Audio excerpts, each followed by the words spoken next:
तीर्थंकर के तुम लघुनंदन रत्नत्रय निजधारी। जैन धर्म जिन तत्व बताते जन जन के हितकारी। निर्मल भाव मुनीन्द्र बनाए अर्घ्य से पूजन करते हैं। युगल मुनि के श्री चरणों में शत शत वंदन करते हैं।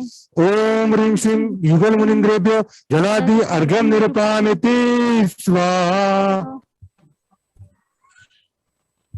अब रमेश जी एंड किशोरी जी निवेदन करेंगे।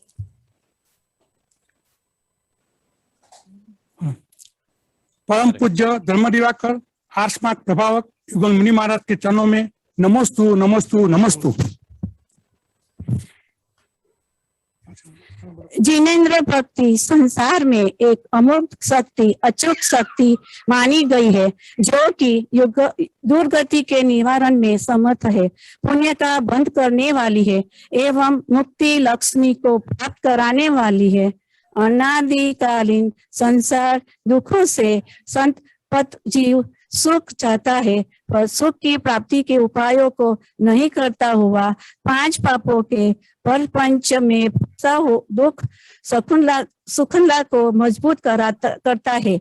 आचार्य श्री गुणभद्र स्वामी आत्मानुशासन ग्रंथ में लिखते हैं, पाप दुखम धर्मात् सुखम। पाप से दुख एवं धर्म से सुख प्राप्त होता है। धीरेन्द्र भगवान की नाम स्थापना दैव्य एवं भाव अभिमुख होकर अष्ट दैव्य से पूजा का महात्मा समझाइए। ऐसी मैं रमेश एवं मेरी धर्म पत्नी किशोरी शाह और सब बच्चे और ग्रुप में जुड़े सभी भक्तों की ओर से गुरुवर के चरणों में प्रार्थना करते हैं। नमोस्तु नमोस्तु नमोस्तु गुरुवर। बहुत बहुत आशीर्वाद। क्या नाम बताया? रमेश जी। Ramesh ji and Kishori Ramesh ji, Canada.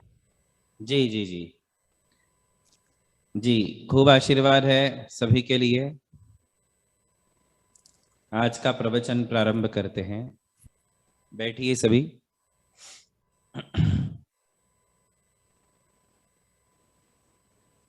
नमः श्री वर्धमानाय निर्धूत कलिलात्मने सालोकानां त्रिलोकानां यद्विद्या दर्पणायते। श्रीमत्परम गंभीर स्याद्वादामोघलांछनम् जियात्रैलोक्यनाथस्य शासनं जिन शासनम्। पंच परमेष्टि भगवान की जय। नमोकार महामंत्र की जय। परम पूज्य भव्य प्रबोध मार्तंड श्री मुनि श्री वर्तमान जिन शासन नायक श्री महावीर भगवान की जय। परम पूज्य आचार्य श्री शांति सागर जी महाराज की जय। परम पूज्य आचार्य गुरुवर प्रज्ञा श्रमण श्री देवनंदी जी महाराज की जय। श्रीमद् जैन धर्म की जय। परम पूज्य भव्य प्रमोद मार्तंड श्री अमोद कीर्ति जी महाराज की जय। धर्म स्नेही बंधुओं, कल हमारा विषय प्रारंभ हुआ था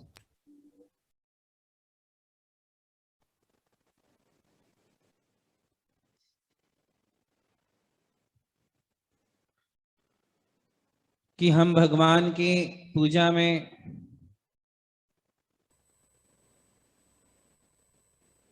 जिन अष्टद्रव्यों का प्रयोग करते हैं, उन 8 द्रव्यों में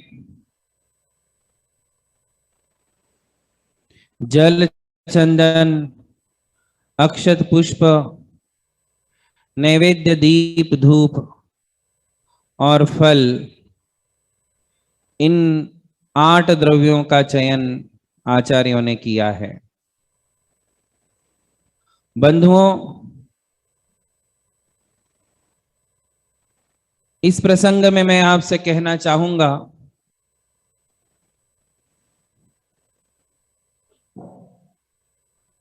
कि जब भी हम धर्म करने का उद्देश्य लेकर के निकलते हैं,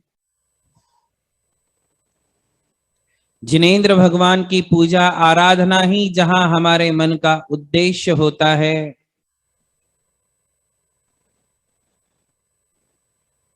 ऐसे समय में उद्देश्य पुनीत होने से, पवित्र होने से, मंगल होने से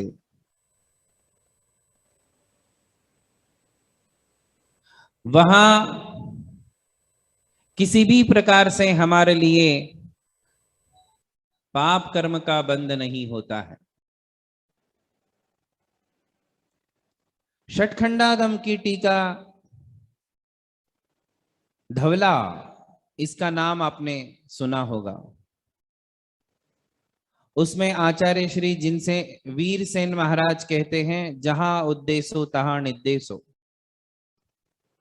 जिस प्रकार हमारे मन का उद्देश्य होता है, उसी प्रकार पुण्य और पाप की विवेचना की जाती है। यदि मन का उद्देश्य पवित्र है तो केवल क्रिया को नहीं देखा जाता है, केवल क्रिया के आधार पर पुण्य और पाप की विवेचना नहीं की जाती है। जैसे कोई शिष्य अपराध करे और गुरु उसे डांट दे, गुरु उसे कठोर प्रायश्चित दे, तो इससे गुरु को किंचित मात्र भी पाप कर्म का बंध नहीं होता। दूर से देखने पर तो लगता है कि अरे गुरु को गुस्सा आ रहा है, गुरु तो प्रायश्चित दे रहे हैं, गुरु कठोर बोल रहे हैं, किंतु फिर भी वहां उद्देश्य मन का पवित्र होने से वह क्रिया मात्र पाप कर्म के बंध का कारण नहीं होती है। जैसे माँ अपने बेटे को डांटती हैं, कभी फटकारती हैं, कभी मारती भी हैं, किंतु किसी माँ का अपने पुत्र के प्रति गलत उद्देश्य या गलत भावना नहीं होती है। नहीं होने से माँ के लिए पाप कर्म का बंध नहीं होता है। इसे आप भी मानते हो, इसे हम भी मानते हैं, आप भी मानते हो कि उसमें कोई गलत नहीं। माँ यदि बेटों को डांटे, फटकार दे, तो इसमें कुछ भी गलत नहीं है, ऐसा हम सब मानते हैं। क्यों गलत नहीं? जबकि क्रिया को देखो, बाहर से देखो तो क्या समझ में आता है, अरे कितना गुस्सा कर रही है माँ। फिर भी उद्देश्य पवित्र है, उद्देश्य में किसी प्रकार की गलती नहीं है। इसलिए कई सारे एग्जाम्पल है। एक चोर है, वो भी चाकू से किसी का पेट फाड़ देता है, और एक डॉक्टर है, वो भी चाकू से पेशेंट का पेट फाड़ता है। जो सर्जन होता है, जो सर्जन होते हैं, वो भी चीरफाड़ करते हैं, चोर भी चीरफाड़ करते हैं, किंतु आप सभी लोग इस बात को तुरंत मान लोगे कि चोर गलत है और डॉक्टर सही है। क्रिया एक ही है, क्रिया एक ही है, किंतु चोर गलत है और डॉक्टर सही है। क्यों? क्योंकि उद्देश्य, मन का उद्देश्य क्या कह रहा है, मन में भावना क्या है, हमारे धर्म में उसका सर्वोपरि महत्व है। इसीलिए तत्वार्थ सूत्र जी के 7वें अध्याय में आचार्य श्री हिंसा की परिभाषा करते हुए कहते हैं, प्रमत्त योगात प्राण व्यपरोपणम हिंसा। क्या कहा है? प्रमत्त योगात प्राण व्यपरोपणम हिंसा। सभी लोग ध्यान से सुनो। प्राण व्यपरोपणम हिंसा, प्राण व्यपरोपणम का मतलब है प्राणों का नाश करना हिंसा है। किसी की जान ले लेना हिंसा है, किसी का मन दुखाना हिंसा है, किसी को तकलीफ देना हिंसा है, किसी के प्राणों का हरण कर लेना हिंसा है। केवल इतना ही नहीं कहा, पूरा वाक्य सुने। प्रमत्त योगात, केवल प्राणों का हरण करना हिंसा नहीं है। तो कब? प्रमत्त योगात, जब मन में प्रमत्त योग होता है। प्रमत्त योग शब्द का अर्थ नहीं समझने के कारण हमारी समाज में हिंसा और अहिंसा को लेकर के बहुत बड़ा बखेड़ा मंदिरों में खड़ा कर दिया गया। क्योंकि प्रमत्त योग शब्द का अर्थ किसी ने समझा ही नहीं। केवल प्राणों का हरण होना हिंसा नहीं, प्रमत्त योग होना हिंसा है। ये प्रमत्त योग क्या है?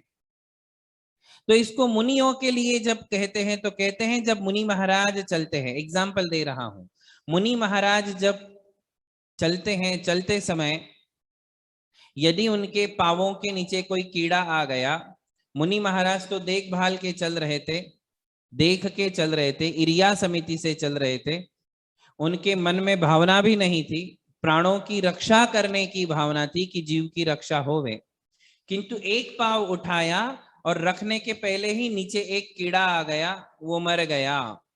उसके बाद भी आचार्य कहते हैं कि मुनि को हिंसा का पाप नहीं लगता है। क्यों? क्योंकि उसने बचाने की हरदम कोशिश की है। अब यहां मुनियों के लिए प्रमत्त योग अलग है, क्योंकि उन्होंने हिंसा का त्याग किया है। आप गृहस्थ हो, हिंसा का दो प्रकार से त्याग किया जाता है, एक तो महाव्रत, अहिंसा महाव्रत, और दूसरा है अहिंसा अणुव्रत। अहिंसा महाव्रत होता है मुनियों के लिए और अहिंसा अणुव्रत होता है श्रावकों के लिए, जिन्होंने 2 प्रतिमा अंगीकार की है, 1 या 2 प्रतिमा अंगीकार की है। प्रतिमा धारण करने वाले श्रावकों को अहिंसाणुव्रत होता है और दीक्षा लेने वाले साधकों को अहिंसा महाव्रत होता है। किंतु आप गृहस्थ हो, आप गृहस्थों ने तो अभी तक ना अणुव्रत स्वीकार किए हैं ना महाव्रत स्वीकार किए हैं, अर्थात आपने हिंसा त्याग का संकल्प ही नहीं लिया है। इसलिए आपके जीवन में प्रमत्त योग की परिभाषा अलग है। अब बिल्कुल सीधी और सरल भाषा में कह रहा हूं, जब आप भगवान की पूजा भक्ति आराधना करते हो, और वो पूजा भक्ति आराधना अनेक प्रकार से की जाती है, जैसे किसी व्यक्ति ने एक मंदिर बनाया या समाज ने मिलकर के मंदिर बनाया, मंदिर बनाना भक्ति है, मंदिर बनाना सम्यक दर्शन का चिन्ह है, भक्ति है। बिना भगवान के प्रति समर्पण और भक्ति के कोई मंदिर बना सकता है क्या भला? लाखों रुपए लग जाते हैं, करोड़ों रुपए लग जाते हैं, तब जाकर के एक मंदिर बनता है। उस मंदिर के बनाने में लाखों जीवों की हिंसा है। जितने आप पैसे लगाते हो उससे अधिक तो उसमें जीवों की हिंसा है, होती है या नहीं बताए? जब हम मंदिर बनाते हैं तो मंदिर बनाना धर्म का काम है, पुण्य का काम है, सम्यक दर्शन का कार्य है, भक्ति का कार्य है ना? तो मंदिर बनाते समय कितने जीवों की हिंसा होती होगी, कोई गिनती है?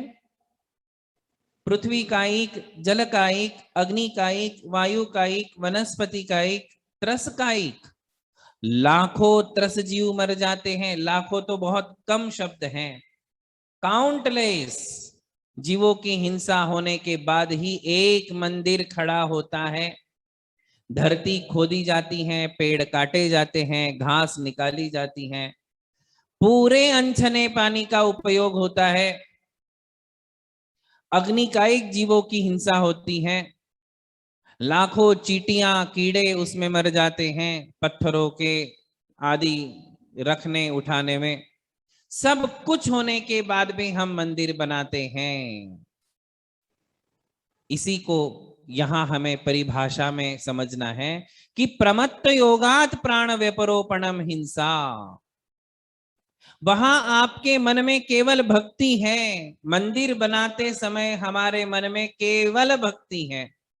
जितने लोगों ने उसमें पार्टिसिपेट किया है, दान दिया है, वे सब लोग मिलकर के मंदिर बना रहे हैं। किंतु मंदिर बनाने में हमारा क्या है?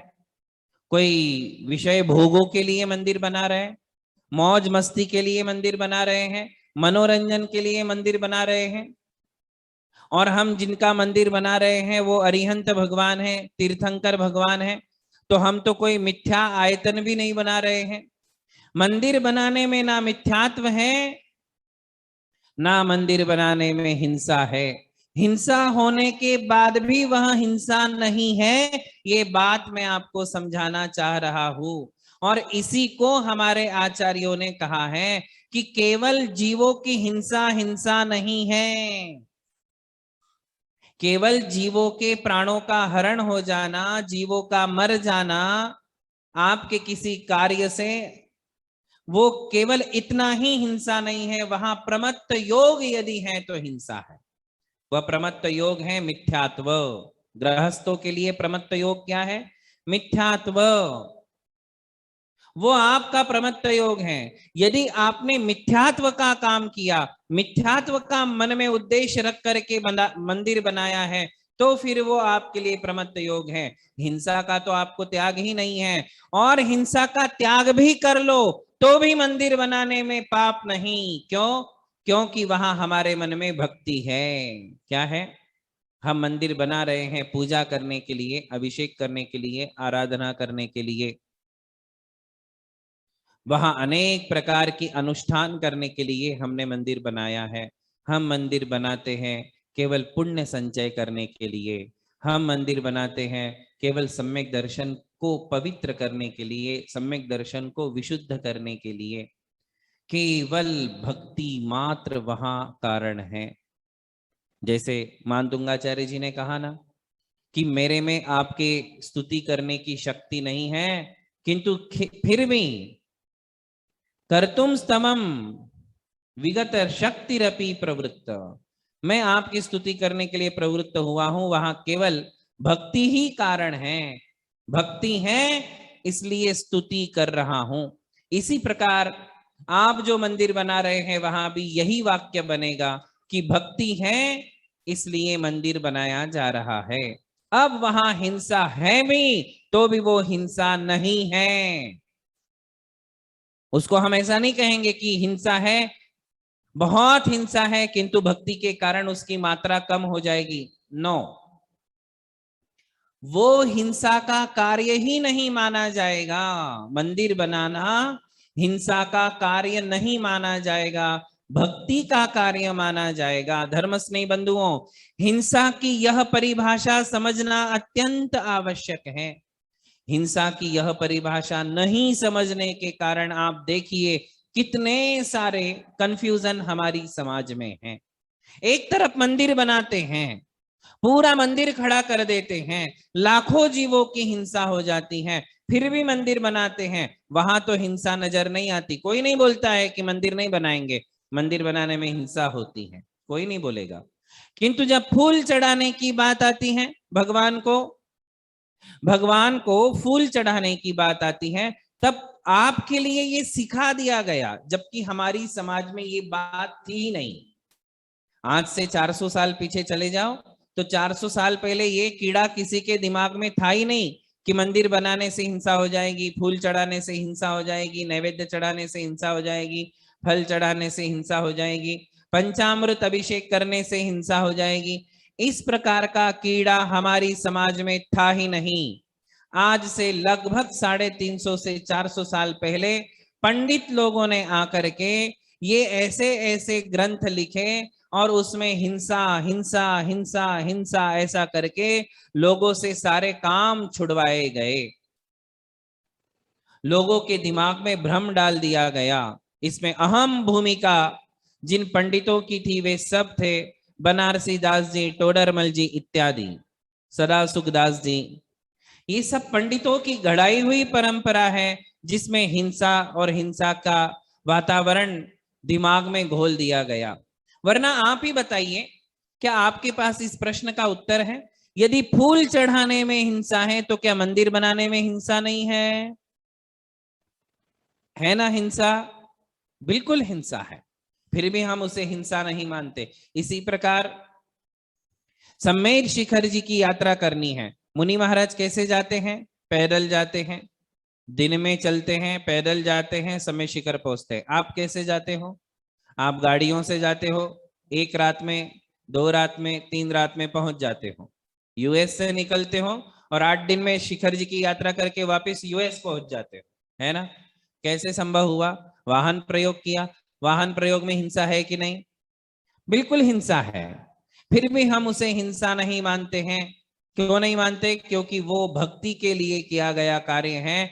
हम केवल भक्ति करने के लिए, आराधना करने के लिए, पुण्य कमाने के लिए, सम्यक दर्शन को शुद्ध करने के लिए तीर्थ यात्रा करते हैं।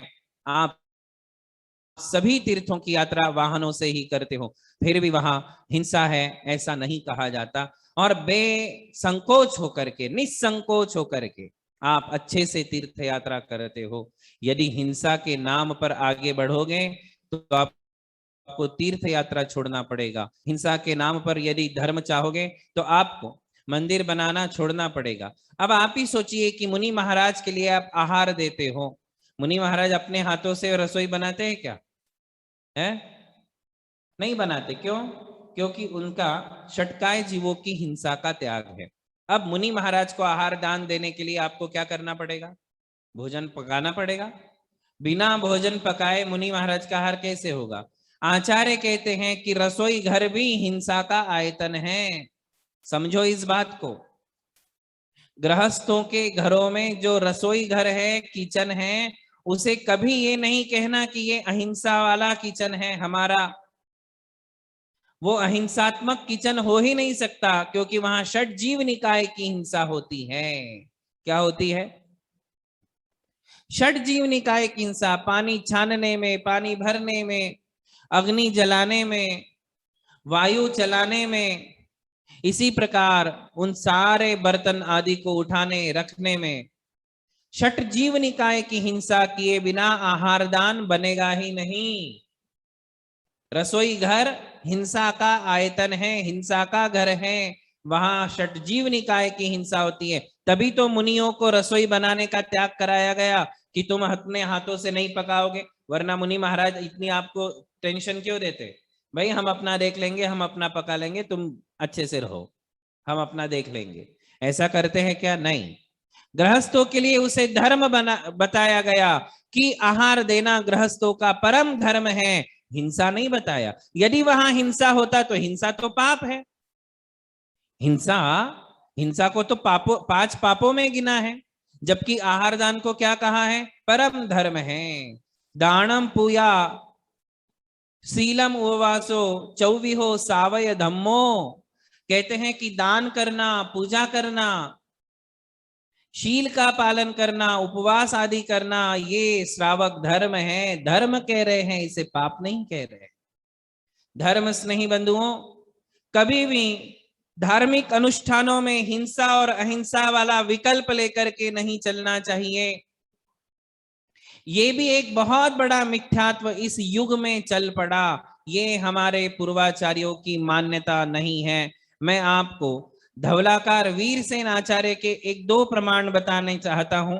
देखिए स्वयं वो क्या लिखते हैं कि मैं षटखंडागम की टीका है, सब सर्वोपरि ग्रंथ जिसे सारे साधु भी मान्य करते हैं, वो वाले ग्रंथ की बात आपको बता रहा हूं। चूंकि हम पर्युषण पर्व के दरमियान चल रहे हैं और धर्म को समझ रहे हैं, इसलिए अपने धर्म को समझना हमारा बहुत बड़ा कर्तव्य है। कभी भी धर्म करते समय हमारे मन में संदेह नहीं होना चाहिए, शंका नहीं होना चाहिए। पूर्वाचार्यों ने 8 द्रव्यों के नाम दिए हैं, उन नाम का जो अर्थ है वही काम हम करेंगे। दीपक कहते हैं तो दिया जलाएंगे, धूप कहाँ है तो धूप जलाएंगे, फल कहे हैं तो फलों का नाम भी उन्होंने बताया है, तो हम वही फल चढ़ाएंगे, वही फूल चढ़ाएंगे जिन जिन का नाम लिया गया है। तो वीरसेन स्वामी धवला में लिखते हैं कि मैं, देखिए ये धवला की पुस्तक है, 16 नंबर की पुस्तक है और पहला ही पेज है। उसमें उन्होंने लिखा है, मधु को करने वाले भ्रमरों से व्याकुल ऐसे विकसित धवल और सुगंधित पुष्पमालाओं के द्वारा मल्ली जिनेन्द्र की पूजा करके मैं मोक्ष अनुयोग द्वार की प्ररूपणा करता हूं। इसमें समझने लायक बात यह है कि आचार्य श्री ने ग्रंथ का जो मंगलाचरण किया है, मंगलाचरण में वो कह रहे हैं कि मैं मल्लीनाथ भगवान की पुष्पमालाओं से पूजा करता हूं। स्वयं आचार्य लिख रहे हैं कि कौन सी पुष्पमाला, कौन सी फूलों की माला, यहाँ पीले चावल की बात है क्या, देखो तो वो उन्होंने उसके लिए एडजेक्टिव्स दिए हैं। पुष्पमाला के लिए, फूलों की माला के लिए उन्होंने 3 एडजेक्टिव दिए हैं कि कैसी है वह पुष्पमाला। तो कहते हैं विकसित हैं, फूले हुए हैं, खिले हुए फूल हैं, खिले हुए फूलों की माला हैं। दूसरी कहते हैं धवल यानी व्हाइट कलर के हैं। और तीसरी बात कहते हैं सुगंधित, फूलों से सुगंध आ रही है। ऐसी पुष्पमाला से मैं मल्लिनाथ भगवान की अर्चना करता हूं। उन्होंने 24 तीर्थंकरों के मंगलाचरण लिखे हैं, उसमें मल्लिनाथ भगवान के मंगलाचरण में उन्होंने ये बात लिखी है। मतलब सिर्फ मल्लिनाथ भगवान की अर्चना करूंगा ऐसा नहीं, सबके साथ अलग अलग चीज लिखी है मंगलाचरण में, तो यहां ऐसा लिखा है। इसी प्रकार उन्होंने पेज नंबर 518 518 उसी धवला पुस्तक 16 उसमें लिखा है कि मैं सुगंधित, धवल और समृद्ध पुष्पों के द्वारा पुष्पदंत जिनेन्द्र को की पूजा करके कर्म स्थिति अनुयोग द्वार का वर्णन करता हूं। ये भी एक मंगलाचरण है। इसमें कहा क्या है इसी को समझना है। पुष्पदंत भगवान के मंगलाचरण में भी वो लिखते हैं कि मैं सुगंधित, जिसमें खूब सुगंध आ रही है, सफेद और समृद्ध पुष्पों के द्वारा यानी खिले हुए फूलों के द्वारा पुष्पदंत भगवान की अर्चना करता हूं और फिर आगे जो मुझे कहना है वो कहता हूं।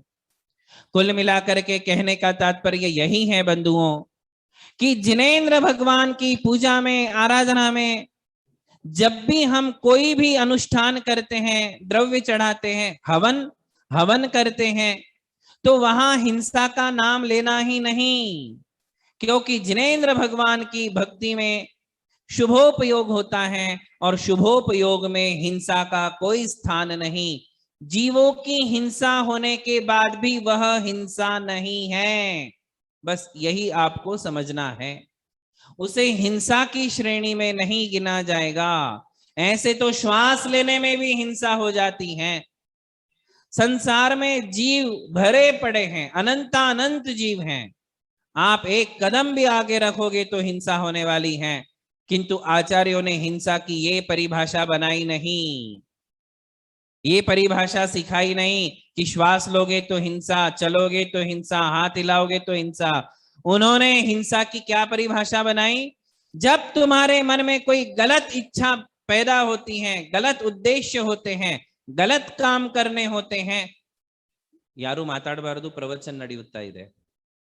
गलत काम करने की जब मन में आपके इच्छा होती है और तब आप एक कदम भी आगे उठाते हो तो तुम्हारे लिए हिंसा का पाप लगता है।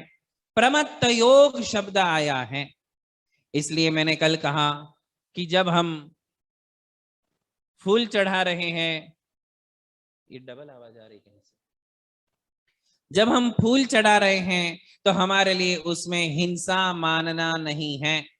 पद्म पुराण में लिखा है कि लक्ष्मण ने जिसे तोड़कर दिए थे, ऐसे फूलों को सीता ने कुलभूषण और देशभूषण केवली की पूजा में प्रयोग किया। लक्ष्मण ने फूल तोड़कर दिए थे, स्पष्ट लिखा है। पेड़ के ऊपर जो फूल आया है उस फूल को उसने तोड़ा, उन फूलों को इकट्ठा किया, सीता मां के हाथ में दिया और सीता ने देशभूषण कुलभूषण केवली की पूजा की, ऐसा पद्म पुराण में उल्लेख है। बंधुओं, अनेक शास्त्र हैं जिनमें ये सारी बातें हमारे लिए पढ़ने को मिलती हैं। चाहे फूलों की बात हो, चाहे दीप धूप की बात हो, दिया की वही, दीप की वही बात, वही स्वरूप पूजा में पढ़ने को मिलता है कि शुद्ध घी का है और शुद्ध घी की और बत्ती है और उसको जला करके मैं दिया चढ़ाता हूं। धूप के लिए भी ऐसा ही आता है कि जिसमें से नोड़ी इन्नु माताड़ता इधर है, धूप में से जो है धुआं निकल रहा है, जिसमें से धुआं निकल रहा है, ऐसी धूप मैं भगवान को चढ़ाता हूं। तो भाई धुआं कब निकलेगा? जब हम धूप बत्ती को जलाएंगे तभी तो धुआं निकलेगा, या फिर धूप का चूर्ण अग्नि में खेएंगे तभी तो धुआं निकलेगा। तो जिसमें से धुआं निकल रहा है ऐसा ही धूप मैं भगवान को चढ़ाता हूं।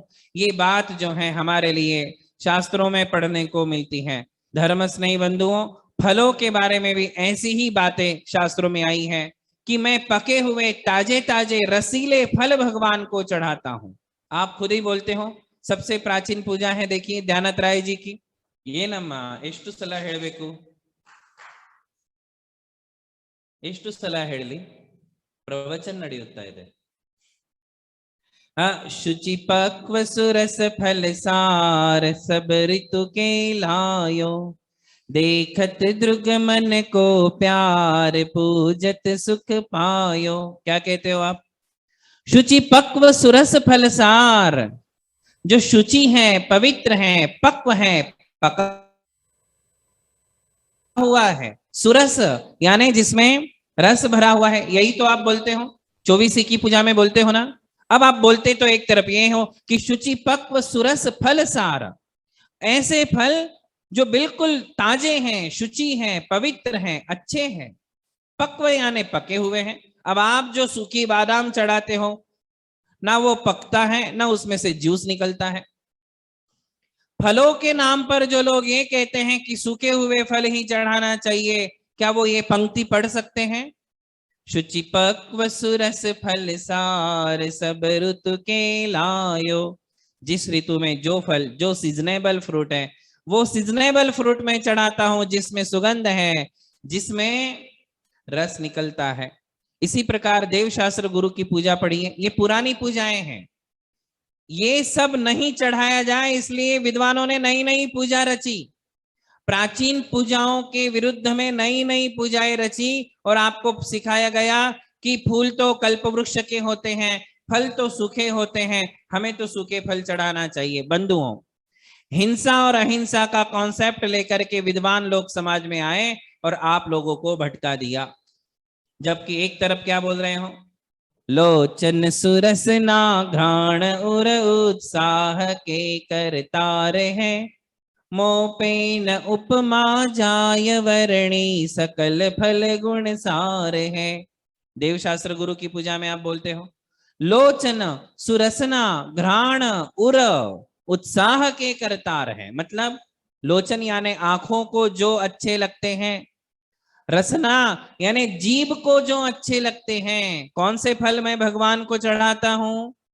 जिन्हें देखने में अच्छा लगता है, जिन्हें खाने में अच्छा लगता है, रस आता है। सुरसना घ्राण, जिनकी सुगंध अच्छी लगती है। आम की सुगंध कितनी अच्छी होती है, आम कितने अच्छे दिखते हैं, आम का टेस्ट कितना अच्छा होता है। और उर, छाती भर के आती है, मन खुश हो जाता है। ऐसे 4 एडजेक्टिव दिए हैं उस पूजा में। और वही बात हमारे प्राचीन आचार्यों ने संस्कृत और प्राकृत के ग्रंथों में भी लिखी है। हमारे प्राचीन ग्रंथों में कहीं ऐसा नहीं लिखा कि गृहस्थ को पूजा करने में, पूजा के 8 द्रव्य चढ़ाने में पाप लगता हो, हवन करने में पाप लगता हो, मंदिर बनाने में पाप लगता हो, मंदिर की पंच कल्याणक करने में पाप लगता हो। आप लोगों ने पंच कल्याणक किए हैं। पंच कल्याणकों में कितना आरंभ, कितना समारंभ होता है, संरंभ समारंभ आरंभ कितना सारा होता है, उसमें कितनी हिंसा होती है। पंडाल लगाने से लेकर के गजरथ करने तक, रथ यात्रा करने तक जीवों की हिंसा ही हिंसा है। फिर भी वो हिंसा नहीं है, क्योंकि मन का उद्देश्य हिंसा करने का था ही नहीं। अब आप टटोलो अपने आप को कि जब जब भी हमने पंच कल्याणक किया, क्या मन में हिंसा करने का उद्देश्य था? मंदिर बनाते समय मन में हिंसा करने का उद्देश्य था कि मुझे तो जीवों को मारना है इसलिए मैं मंदिर बना रहा हूं, मुझे तो जीवों को मारना है इसलिए मैं गजरथ यात्रा निकाल रहा हूं? नहीं, किसी के मन में मंदिर बनाते समय, विधान करते समय, पंच कल्याणक करते समय, तीर्थ यात्रा करते समय, हवन करते समय कभी भी हिंसा का उद्देश्य रहा ही नहीं है, था ही नहीं। तो फिर वो हिंसा कैसे? पुराने लोग नहीं समझ पा रहे, आज की जनरेशन का नया यंग व्यक्ति को यदि ये बात समझाओ तो उसे झट से समझ में आ जाता है कि बात बिल्कुल पक्की है, बात में दम है। यंगस्टर्स लोग समझ जाते हैं कि इसमें हिंसा कहां से आएगी, और यदि ऐसे हिंसा करते करते जाओगे तो आपका सारा धर्म छूट जाएगा। क्योंकि आपको पता है, एक छोटी सी बात बताता हूं, हमारे मुनि महाराज जब भगवान को नमोस्तु करते हैं तो पिच्ची से परिमार्जन करते हैं, परिमार्जन करके बैठ के भगवान को नमोस्तु करते हैं। आप लोगों के हाथ में पिच्ची है क्या? आप जब भी भगवान को नमोस्तु करते हो क्या पिच्ची से परिमार्जन करके बैठते हो? आपके देव दर्शन में भी कहीं ना कहीं हिंसा होनी ही होनी है, तो क्या देव दर्शन भी छोड़ दोगे? लोग बोलते हैं कि रात में घंटा नहीं बजाओ, रात में परिक्रमा नहीं लगाओ, रात में फल मत चढ़ाओ, रात में पूजा मत करो। अरे भाई, दिन हो या रात हो, यदि मन में कोई उद्देश्य गलत नहीं है, मन में यदि भक्ति भरी है, तो कभी भी हिंसा का पाप नहीं लगेगा। यदि मेरे मन में केवल जिनेंद्र भगवान की भक्ति करने की इच्छा है, भक्ति करने का मन है, तो फिर वहां हिंसा कभी हो ही नहीं सकती है, कभी नहीं हो सकती है। बंधुओं, हिंसा और अहिंसा का अनेकांत नहीं समझने के कारण लोग एकांत में चले गए और एकांत में जाकर के बहुत सारी नई नई बातें आपके सामने रखी गई। मैं आज के इस अवसर पर आपके लिए कहूंगा कि पूजा के 8 द्रव्यों की जो विवेचना हमारे ग्रंथों में आचार्यों ने की है, उसको लेकर के मन में कोई शंका धारण ना करे। जल हमारे लिए जो उपलब्ध है वही द्रव्य हम चढ़ाएंगे। जब कल्प वृक्ष मिलेंगे, जब कल्प वृक्ष मिलेंगे, तब कल्प वृक्षों से सारे द्रव्य लेकर के भगवान की पूजा करेंगे। हमारे आचार्य कहते हैं कि जिनके पास कल्प वृक्ष है वो कल्प वृक्षों से सारा द्रव्य प्राप्त करे और पूजा करे, और जो साधारण लोग हैं जिनके पास कल्प वृक्ष नहीं है, वे इन 8 द्रव्यों की समायोजना करे, प्राप्त करे। जल, चंदन, अक्षत, पुष्प, नैवेद्य, दीप, धूप, फल जहां से प्राप्त होगा वहां से प्राप्त करे, किंतु पूजा जरूर करे, 8 द्रव्य जरूर चढ़ाए। जिनको जैसा काल मिलेगा वो अपने काल के अनुसार, द्रव्य क्षेत्र काल भाव के अनुसार पूजा करेंगे, पूजा नहीं छोड़ेंगे। नहीं तो हमारे आचार्य लिखते ही क्यों? उन्हें पता था कि पंचम काल है, पंचम काल में कल्प वृक्ष नहीं होंगे, पंचम काल में कर्म भूमि है, कर्म भूमि में कर्म करना पड़ता है, पुरुषार्थ करना पड़ता है, पैसा कमाना पड़ता है, कमा करके फिर ये 8 द्रव्य जुटाए जाते हैं और फिर उनसे पूजा की जाती है। सब कुछ पता था, फिर उन्होंने वर्णन क्यों किया? धर्म स्नेही बंधुओं, हमारे यहाँ उपद्रव्यों की बात ही नहीं है। मुख्य द्रव्य और उपद्रव्य 2 प्रकार के द्रव्य हैं, तो जैसे नाम वैसे ही द्रव्य चढ़ाना, इसे कहते हैं मुख्य द्रव्य। और हमारे पास ये 8 द्रव्य अवेलेबल हैं, फिर भी उनके नाम पर उपद्रव्य चढ़ाना, जैसे फूल हमारे पास हैं फिर भी चावलों को पिला करके चढ़ाना, ये छल है, कपट है, मिथ्यात्व है। हाँ, जिस दिन आपको फूल नहीं मिलेगा उस दिन हम चावलों में फूलों की कल्पना या स्थापना करेंगे। मैं ऐसा नहीं कहता हूं कि पीले चावल रंग के उसमें फूलों की कल्पना या स्थापना नहीं कर सकते, कर सकते हैं, किंतु कब? जब हमारे पास मुख्य द्रव्य का अभाव होगा। जैसे हमारे पास भगवान का अभाव है, मुख्य भगवान हमारे पास नहीं है, इसलिए हम स्थापना भगवान सामने लेते हैं और उनकी पूजा करते हैं। जब हमें मुख्य भगवान मिल जाएंगे तो हम स्थापना की नहीं, मुख्य भगवान की पूजा करेंगे। जो मुख्याभाव है, जब मुख्य का अभाव हो तब उपद्रव्यों का प्रयोग किया जाता है, अन्यथा नहीं। आज हम 8 के 8 द्रव्य जुटा सकते हैं, हमारे पास इतनी क्षमता है, हमारा समय ऐसा है कि सब कुछ हमें प्राप्त हो सकता है। इसलिए हमें कभी ऐसा हिंसा और अहिंसा के नाम पर 8 द्रव्यों में हेरा फेरी नहीं करनी चाहिए। फूल के नाम पर फूल ही चढ़ाए जाएंगे, नैवेद्य के नाम पर पका हुआ अन्न ही चढ़ाया जाएगा। नैवेद्य शब्द का अर्थ पूर्वाचार्यों ने लिखा है पकाया हुआ अनाज, अन्न जिसे हम खाते हैं। ऐसा मिष्टान्न, ऐसा भोजन, भोजन की वस्तु को ही नैवेद्य कहते हैं, वही नैवेद्य के रूप में चढ़ाया जाएगा। चाहे आप एक स्वीट चढ़ाओ या पूरी भोजन की थाली चढ़ाओ, चढ़ाएंगे तो वही। मुनि महाराज को आहार में जो कुछ भी हम दे सकते हैं वो सब नैवेद्य के रूप में भगवान को चढ़ा सकते हैं। दिए के नाम पर जलता हुआ दिया ही चढ़ाया जाएगा, धूप के नाम पर जिसमें से धुआं निकल रहा है, ऐसी जलती हुई धूप बत्ती या धूप का चूर्ण ही चढ़ाया जाएगा। और फलों के नाम पर पके हुए अच्छे सुंदर ताजे फल ही चढ़ाए जाते हैं। 8 द्रव्यों की इस विवेचना को सुने, समझे और समझ करके हिंसा और अहिंसा के अनेकांत को स्वीकार करें। एकांत में नहीं जाना, हम एकांतवादी नहीं हैं। जो एकांतवादी हैं वे मिथ्या दृष्टि, जो अनेकांतवादी हैं वे ही सम्यक दृष्टि, ऐसा हमारी जिनवाणी कहती है। इसलिए इसमें बहुत कुछ विस्तार करके कहने की बातें हैं, किंतु हमारे पास समय का लिमिटेशन है। इसलिए जब हम अपनी क्लासेस करेंगे तब आपके लिए इन 8 द्रव्यों का पूरा विस्तार से वर्णन करेंगे। आज हमने कल के 4 द्रव्यों के अलावा आज के 4 द्रव्यों को भूमिका के रूप में ही नहीं, पूरा उसका वर्णन विस्तार से किया है।